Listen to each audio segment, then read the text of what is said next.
আজ আমাদের পুরুলিয়া ভ্রমণের চতুর্থ দিন। আগের দিন আমরা যাযাহাতু থেকে এসে পৌঁছেছি বাঘমুন্ডি। পথে দেখে নিয়েছি বেশ কিছু জায়গা, আর বাঘমুন্ডি এসে পৌঁছানোর পরও অযোধ্যা পাহাড়ের বেশ কিছু দর্শনীয় স্থান আমাদের আগের দিনই দেখা হয়ে গেছে। সেই সংক্রান্ত সমস্ত ভিডিওই আমাদের চ্যানেলে দেওয়া আছে। আজকে আমরা রিসর্ট থেকে একটা গাড়ি নিয়ে বেরিয়ে পড়েছি অযোধ্যা পাহাড়ের বিভিন্ন জায়গাগুলো দেখার জন্য। তো প্রথমেই চলে এসেছি আমরা লহরিয়া শিব মন্দিরে।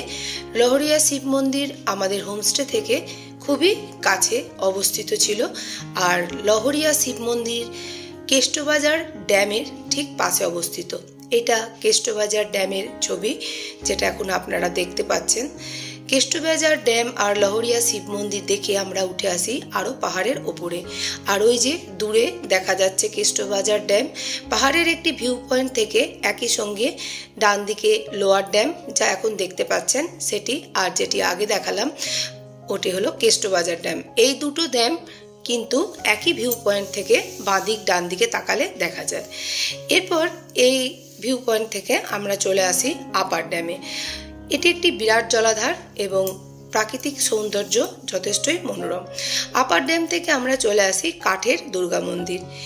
এটি হলো কাঠের দুর্গা মন্দির। কাঠের দুর্গা মন্দির দেখার পর আমরা চলে আসছি ময়ূর পাহাড়ে।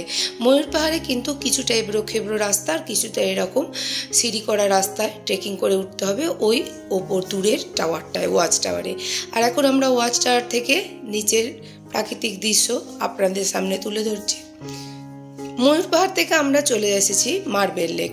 এটি অযোধ্যা পাহাড়ের একটি বিখ্যাত দর্শনীয় জায়গা। এবার হলো অযোধ্যা পাহাড়ের আসল যে দর্শনীয় স্থান, সেই জায়গায় আমরা এসেছি। এই জায়গাটি হচ্ছে বামনি ফলস। বামনি ফলসের বেশ কয়েকটি ভিউ পয়েন্ট আছে। যারা বয়স্ক তারা নিচে যদি খুব নামতে না পারেন, তাহলে উপর থেকেও তারা এই ভিউ পয়েন্টগুলো থেকে ঝর্ণার সৌন্দর্য উপভোগ করতে পারেন। তবে নিচেতে নামতে পারলে সম্পূর্ণ নিচে অনেক সিঁড়ি আছে, একটু ট্রেকিং করাটা কষ্টকর, কিন্তু যদি একবার নেমে যাওয়া যায় তাহলে এই দৃশ্য চোখে পড়বে। বর্ষাকালে জলরাশির পরিমাণ আরও বাড়ে, যেহেতু আমরা বসন্তকালে গিয়েছিলাম তাই একটু জলের পরিমাণ কম। তবে বামনি ফলসের প্রাকৃতিক সৌন্দর্য অপূর্ব। আর ফলস দেখার পর আমরা যখন আবার পুনরায় পাহাড়ের রাস্তা দিয়ে উঠে আসছিলাম, তখন এই প্রাকৃতিক দৃশ্যটি আমাদের চোখে পড়ে, যা সত্যিই মনোরম। বামনি ফলস থেকে আমরা চলে আসি তুর্গা ফলসে। এটি তুর্গা ফলসের ভিউ।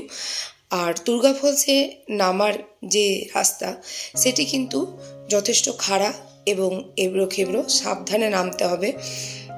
কিন্তু নিচে নামার পর ফলসের প্রাকৃতিক দৃশ্য মনকে মুগ্ধ করে দেবে। তো দেখুন, এই ঝর্ণা, বিভিন্ন প্রাকৃতিক পরিবেশ ঘোরার পর আমরা পুনরায় আমাদের রিসর্টে ফিরে আসি। আর তারপর দুপুরে খাওয়া দাওয়ার বিশ্রাম নিয়ে আবার পাহাড়ে ট্রেকিং করে সেই যে ভিউ পয়েন্ট লোয়ার ড্যামের, সেখানে এসেছিলাম সূর্যাস্ত দেখার জন্য। আর এই হলো লোয়ার ড্যাম থেকে সূর্যাস্তের দৃশ্য। তো বন্ধুরা, আমাদের পরবর্তী দিনের ভিডিও দেখার জন্য অবশ্যই আমাদের চ্যানেলটিকে সাবস্ক্রাইব করে আমাদের পাশে থাকবেন।